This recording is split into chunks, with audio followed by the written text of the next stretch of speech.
So yun guys, ito po pala yung bahay ng in-scout ni Michael. Ang mga bahay po pala dito, karamihan po dito mga illegal settlers lang po sila. Actually bro, kanina kung kinakabahan ka, mas kinakabahan ako bro. Kasi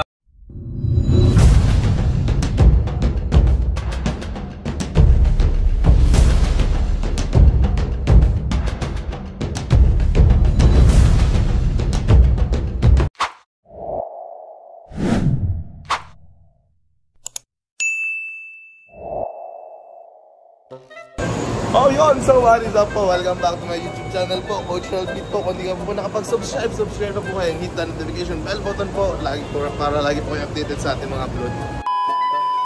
Ngayon po is, andito tayo ngayon sa Central Plaza Mall po. First time ko lang po ngayon, mag-isama po tayo ngayon sa unang scout po natin experience. Kasi naya po tayo ni Kalingap Picoy. And kasama din po natin si Coach Carl and syempre yung isa niyang kaibigan ni Picoy po. Kaya abangan niyo po kung mga mangyayari. First time ko lang po sumama sa pag-scout sa Kalingap. Kaya stay tuned po, we'll be right back. A few moments later.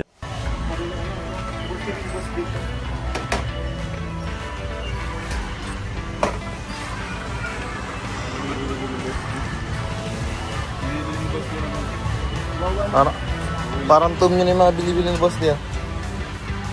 boss dito bro. Grocery boss dito. Boss to be like approach po. Good.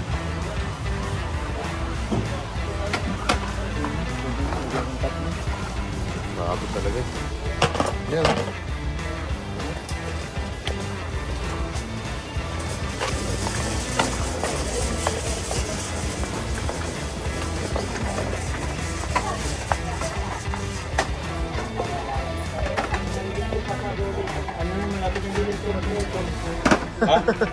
Baka ano? Yung ano yung... Ano pa? Udang na...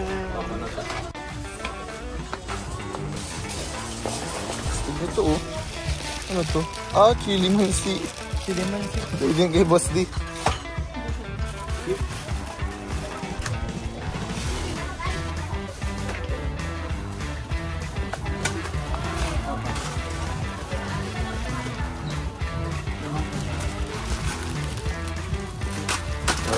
Tintindan, di ko alam kung kukunin eh. Grabe si Carl po. Lagi po kasama ni Boss D, kaya alam na kukunin. Oh, nalimutan ko na kung ano pinag-ano Boss D. Yung sabihin niya, hindi ka lang manasama ulit kay Boss D. Uy, yun nga po, ito po yung kasama natin. Naka-scout kayo kay Kuya Badong. Yun, grabe. Ayan po. May nirecommend ulit, so pumunta natin mamaya. Yun, abangan niyo po. Ang mga excel mamaya. Tamang grocery lang po.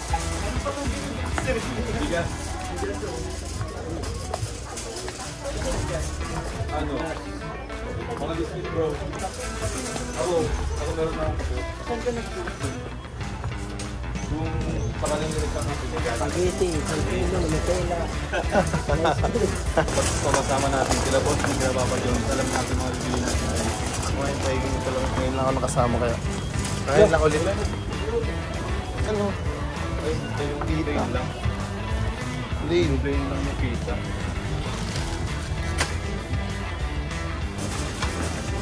Dami eh.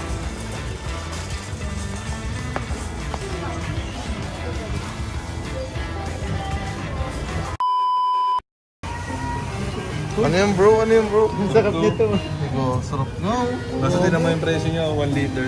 Ang mahal yan, mahal yan. Ay, wala. Pang 5 piso lang tayo. Tingin na lang muna Betes na kami. lang tayo. Kahit ice cream lang tayo dyan guys. Yung mga pang 10 piso lang po yung amin. Ang sarap kasi ng ano, kulay black siya, tsaka yung itsura. Aesthetic. Ang sarap din eh. Sana wala lang yung strawberry. One eternity later. Yon! So ngayon po, andito na po. Nagtapos na po kami ng grocery. Andito po kasama natin din. Siyempre po, ang isa sa mga ano po, nasa Kalingap. Si Coach Carl po. Nagiging Kalingap Carl na rin pet sooner or later. Abangan niyo po. Malapit na po. May mga inaayos lang po na ano, papeles. May mga inaayos lang. Yun. Ito po. May dala-dala din. Hinintay lang po namin si Kalingap Picoy. Si Mitsilog. Hinintay lang po namin si Michael kasi may binibili pa po din sa loob. Po kami sa labas. It's been alas 4 na po ng hapon.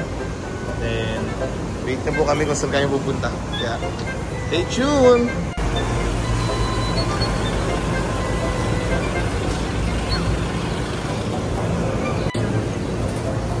grabe oh.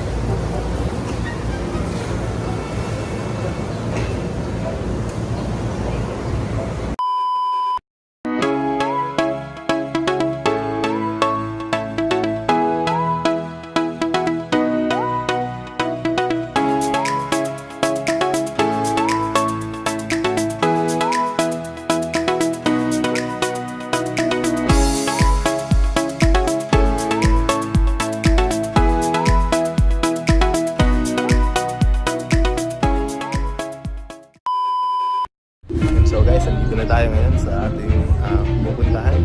Nasa tabi kami, sa coastal lang po ito, tabi lang ang dagat. Kaya abang-abangan nyo po sa mga mangyayari. First time ko lang din makasama, kaya hindi ko din po alam ang gagawin ko ngayon. Medyo nakakapanibago po and medyo nakakahiya pa po, kaya abangan nyo po. A few moments later. Magastos po. Sabi boss, may bayad dito. Tanong 20 to 15 Atid videos. And don't forget po to subscribe din ang ating ama ng Kalingap, si Kuya Val Santos Matubang, Ate Edna Vlogs, and of course Kalingap Rab and Jack Matubang po. So tara, samahan niyo ako. So yun guys, ito po pala yung bahay ng in-scout ni Michael. Talagang kubo-kubo lang po siya. Parang tinagpitagpilan din po. And syempre, nakausap po din po dito yung kaibigan po ni ano. Nakausap po din po dito yung kaibigan ni, ito po, si Bro po. Yung dance choreographer din po. Nakausap ko po na itong mga bahay po pala dito, karamihan po dito mga illegal settlers lang po sila. Mga ano lang po sila. Parang tumayo lang po ng mga bahay kahit hindi po daw lupa. Kaya mahirap din po yung kalagayan ni nanay ngayon dito. Grabe, ito po yung bahay.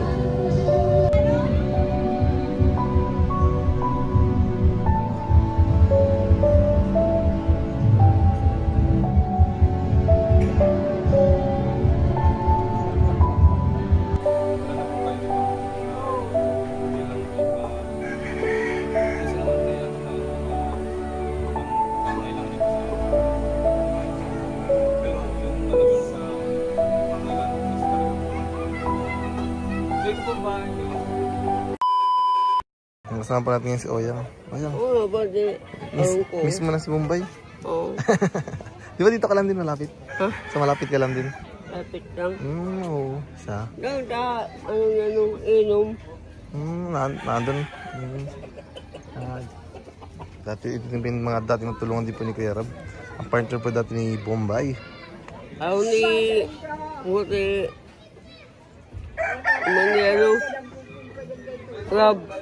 Kuya Rab. Nakita mo pa si Kuya Rab? Ayo. Di ba doon nakaraan? Patinggan. Nandun nakaraan. Nakakan namin. Ay, kain kayo? Di, ang ba, panabot. Hindi, ang ba no? Ang bahay. Ano ka punta na pala dito sila Kuya Rab dati? One eternity later. Yan! So what's up guys? May mission success na po tayo. Hindi lang po isa kundi dalawa. Kaya grabe, sobrang ganda po ng... Thank you so much sa pagsama sa amin ha. Grabe. Sa aming, first charity vlog. Grabe. Anong masasabi mo? Siyempre di ba nakakasama na kami na Papa Joms, kila Boss D pag nag-charity. And siyempre sobrang saya namin and minsan yung mga tutulungan nila Boss D is nagiging emotional. Yun, nagiging rin kami. Pero ngayon bro, iba yung feeling. Iba yung feeling bro na kami na mismo yung tumutulong. Siyempre sa sarili nating channel. Kaya thank you so much Coach Yun. sa pagsama sa amin ni Michael. And siyempre abangan nyo rin po. Michael naman po. Coach, thank you po. Yun, Michael, kamusta naman experience mo sa una mong charity vlog? Sobrang sarap sa feeling.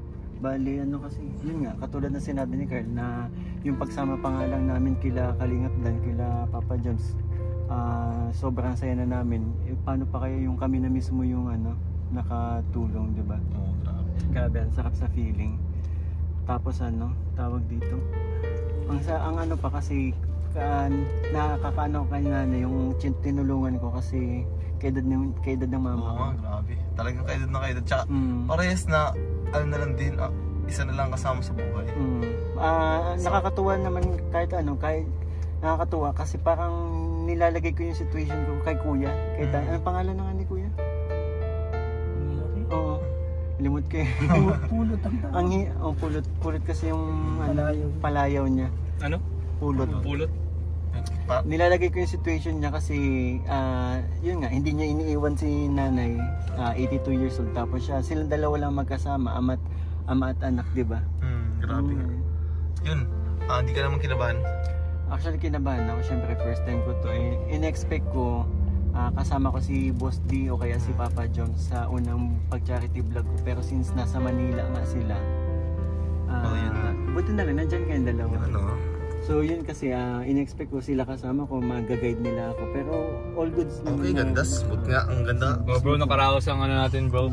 Bye, bro. Actually, bro, kanina kung kinakabahan ka, mas kinakabahan ako, bro. Kasi baka akong wala ko sa kanilang masabi. Pero pag talaga nandun ka sa sitwasyon na yun, talagang matatanong mo, dapat matanong mo sa kanila eh. Grabe. Diba? Para malaman mo kung ano yung kwento ng buhay nila, kung bakit sila deserving na tulungan. Yun. Thank you so much. Kaya muna tayo. Yun, grabe, thank you. Yun, thank you so much po. Thank you so much po sa inyo. Grabe. Kung nakarating ka po dito sa dulo po ng aking video, please do subscribe po ang aking YouTube channel po, Coach Ralph Pit po. Then, syempre po, support din po natin ang ama ng Kalinga po, si Kuya Val Santos Matubang po. Ang ating ina ng Kalinga po, si Ate Edna Vlogs po. Kalinga Rab, Kuya Rab po. Buong K-Boys and K-Partners, and syempre ang mga adi po, Kalinga Reactors po. Kaya yun, abangan nyo po yung mga kaganapan sa channel po ni Kalingap Mikoy and Carl Jamri po. Kaya stay tuned po. Thank you so much po. Thank you po.